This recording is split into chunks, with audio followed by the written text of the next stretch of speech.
raxiim anagoo ah ardayda wax ka barata dugsiga hoose dhexe ee AP waxaan rabnaa inaan halkan ka soo jeedino mawduuc ku saabsan habdhiska dheefshiidka aadamiga. Waxaan idiin soo jeedin doonaa anagoo kala ah Maad Sheekh Cali iyo Shamsin Saal Cabdi.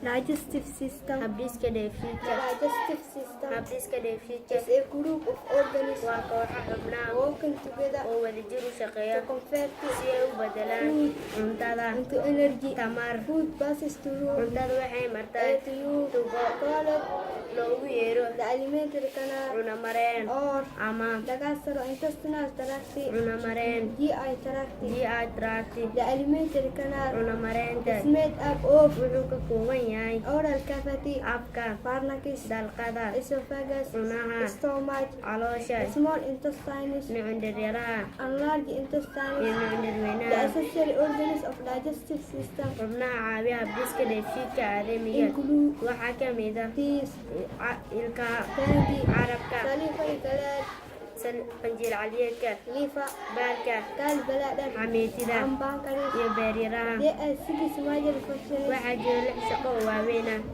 Take place oo ka dhaca in digestive system: habdhiska dheefshiidka: ingestion, burburin, secretion, soo deyn, mixing and movement, isku qasid iyo dhaqdhaqaaq, digestion, burburin, absorption, nuugid, excretion, qashin saar, mouth, afka, the mouth.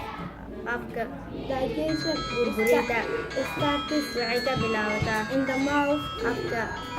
The mouth Afka has wuxuu leeyahay accessory organs xubno caawiya that help kuwaasoo ka caawiya in digestion. burburinta. Teeth Ilkaha break waxay burburiyaan food cuntada into small particles. qeybo yaryar. Tongue Carabka rolls wuxuu wareejiyaa food. cuntada. Salivary gland qanjir caliyeedka release wuxuu soo daayaa enzyme dhacaan mastinate ooya food. cuntada.